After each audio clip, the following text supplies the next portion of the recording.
Hello friends, आज मैं आपको फिजिक्स का दो न्यूमेरिकल बताने जा रहा हूं जो एग्जाम के वजह से इंपॉर्टेंट है। एग्जाम में पूछे गए हैं आरआरबी के एग्जाम 2018 में। तो पहला न्यूमेरिकल आपका है, दो न्यूमेरिकल है, मैं इसको बताने जा रहा हूं।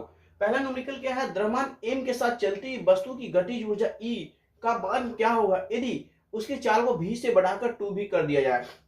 यानी बोल रहा है कि कोई वस्तु है, उसकी काइनेटिक एनर्जी E है, उसका v पहले स्पीड था, फिर उसके बाद उसको 2v कर दिया जाए। तो बोला है कि पहले के अपेक्षा बाद में गतिज ऊर्जा क्या हो जाएगा, ये आपका क्वेश्चन है। तो सबसे पहले देखिए, एम मास है, तो फर्स्ट पहला क्या है, काइनेटिक एनर्जी आपको ई बताया है, ठीक है। तो आपको काइनेटिक एनर्जी ये है, इसको पहला क्या है, काइनेटिक एनर्जी बराबर आप जानते भी हाफ एम बी स्क्वायर होता है। तो 1/2 एम मास है और वेलोसिटी पहले क्या है, v है। अब क्या कर दिया जाता है कि इस वेलोसिटी को आपको दुगना कर दिया जाता है, तो क्या हो जाएगा आपका गतिज ऊर्जा। तो सेकेंड बार में आप इसको काइनेटिक एनर्जी E1 मान लीजिए, उसके बाद 1/2 m। अब यहां क्या किया गया, वेलोसिटी को 2 टाइम्स कर दिया गया, दुगना कर दिया गया। देखिए v से बढ़कर 2 भी कर दिया जाता है, ठीक है। तो ये क्या हो जाएगा 1/2 m 4v स्क्वायर। अब इसको क्या करना है, ये दोनों का रेशियो ले लीजिए, E1/E। तो E1 का क्या है 1/2 m 4v square by 1/2 m v square. देखिए 1/2 कैंसिल, m से m कैंसिल, v स्क्वायर से v स्क्वायर कैंसिल। तो यहां से E1 जो हो गया 4 इंटू ई, यानी क्या कहा, बाद में क्या हो, काइनेटिक एनर्जी 4 टाइम्स हो गया, ठीक है। तो ये हो गया पहला आपका, ये बहुत सिंपल न्यूमेरिकल है, बस समझने का फेर है। अब मैं आपको सेकेंड न्यूमेरिकल बताता हूं।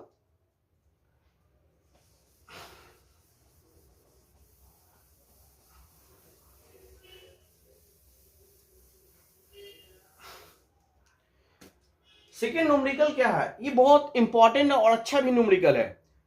एक प्रतिध्वनि को यूको कहते, 3 सेकेंड में वापस आ जाती है। यदि ध्वनि की गति 342 मीटर पर सेकेंड है तो स्रोत से परावर्तन सतह की दूरी कितना होगी। मतलब कहने का मतलब प्रतिध्वनि क्या होता है कि जैसे मैंने बोला और ये टकरा कर वापस आ गया, दैट इज कॉल्ड इको या प्रतिध्वनि। तो समझिए इसमें क्वेश्चन में क्या कह रहा है कि एक मान लीजिए कोई सतह है, ऑब्स्टेकल, यहां पर किसी ने कुछ बोला,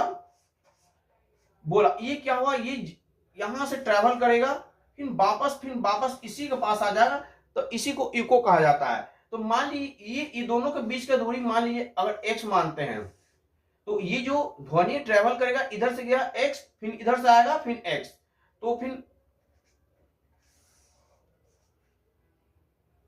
x, तो ये टोटल डिस्टेंस कितना हो जाएगा, x प्लस x, 2x हो जाएगा।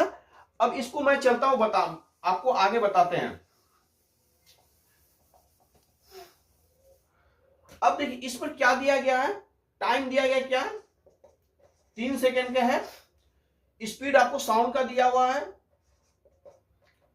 342 मीटर पर सेकेंड। तो अब क्या करना है, आपको दूरी निकालना है इस ऑब्स्टेकल से, मतलब ये जो सतह था जहां से एक ऑब्जेक्ट था, दोनों के बीच का दूरी निकालना है। तो देखिए आप पढ़े हैं स्पीड बराबर डिस्टेंस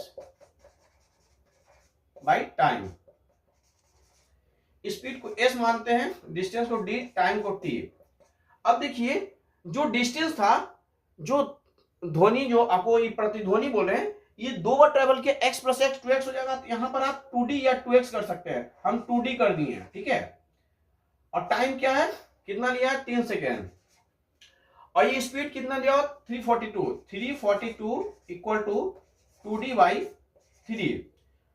अब 2d इक्वल टू क्या आ जाएगा, 342 इंटू 3, और d equal to 342 into 3 by 2। अब देखिए इसको काटिए, 1 7, आपको 3 टाइम्स मल्टीप्लाई कर दीजिए तो आपको आ जाएगा 3 आपको ई आपको 513 आपको मीटर हो गया, यानी इसका ऑप्शन डी हो गया। पहले वाला का आपका 4E हो गया। तो ये बहुत इंपॉर्टेंट इसलिए